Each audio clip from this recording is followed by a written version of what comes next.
was the preservation of evidence Yes. during trial. Ano pong Yes. gagawin natin to preserve at palakasin po yung case build-up natin at yung evidence build-up natin? Ang sa case flood build-up control? kasi ng DOJ is different.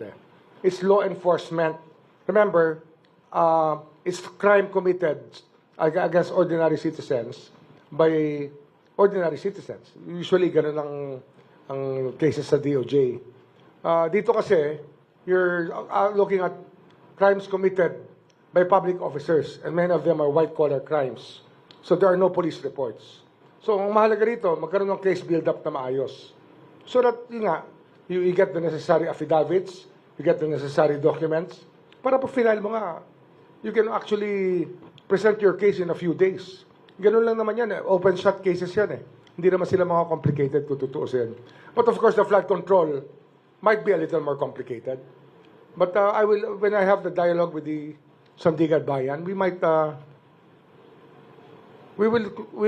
will examine the possibility of coming up with a special division for these flood control cases. Kung kailangan lang, the dialogue will of course be open to, to ideas that become from the Sandigan Bayan.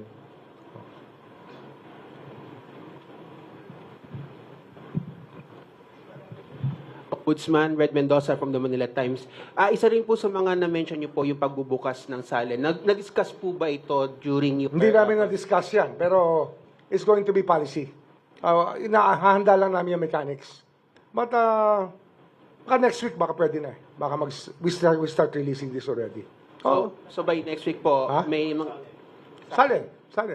Oh. As early as next week, This coming, as early as next week. I will ask them to make available this information. But of course, we need requesting parties to ask for the information. Wag naman blanket. Baka naman hingin nyo sa amin yung buong file. Mahirap yan, di ba? Hindi naman tama.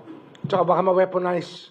Ang kailangan dyan, may undertaking tayo pag kumukuha tayo. Para ng public interest pa rin.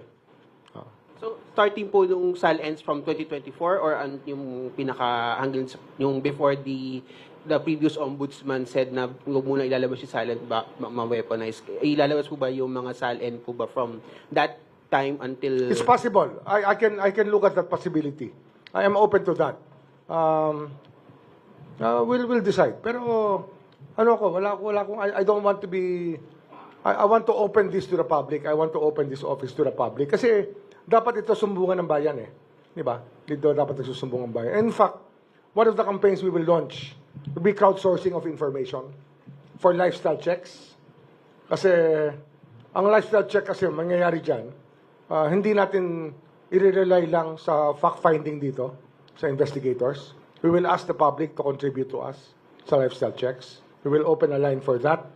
So that, kasi ang kapitbahay naman na pwede magsabi ko anong buhay ng gusto mong pag-aralan yun ang ating bubuksan dito. Sir, good afternoon. Joseph Moronco sa GMA7. Sir, I'd like to stay on first sa SALN. Because there's a circular that says in terms of availability ng filed SALN is 10 days after and 10 years after it was filed. So if you count 10 years back, we can go as far as maybe 2016. My question is, are you also willing to divulge? Why not? Why not? Ano yan Public information na nga yun Hinahanap natin When we talk about transparency, let's go all the way. Let's go all the way. Just to be very specific, sir, ex-President Duterte's SALN you're willing to divulge? Lahat yan. Pati kami. Kasama kami dyan. And PBBM? Kasama kami dyan. Kasama kami lahat dyan. Vice President? Ano lang may re-redact lang tayo. Siyempre, may mga privacy matters na ating kailangan i-redact. Sir, since it's also policy now, can you outline first, kung paano yung magiging process of accessing SALNs? Because Wala pa. Yun nga yung process na, kaya hindi ko pa mabuksan, kasi yung process mismo, i-refine namin ng team, tsaka with advice also from the old-timers on how it can be done properly.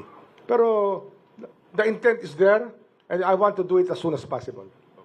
Sir, sorry, I have a second batch of questions focusing on the flood control projects. All right, so of course the public is interested kung sino yung mapapakulong. But right now you have 3 referrals from DPWH and then 2 from COA, and then 1 complaint from the DPWH with regard to the Bulacan ICC. project.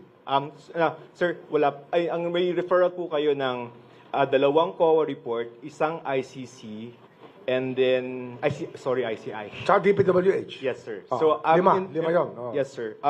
My first question on that aspect, ICI. sir, is that it was filed September 11, the first complaint, sir, by the DPWH. Can you have an update whether there is counter affidavits already? And Hindi, ano pa yan?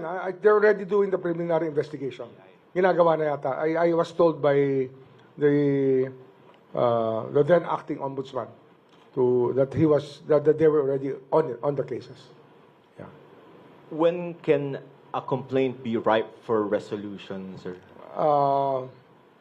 Siyempre, yun nga sinasabi ko nga yung case build-up para sa PI, para ma-resolve yan, at meron ka talagang kasong ihahanda mo, ilalatag mo sa korte.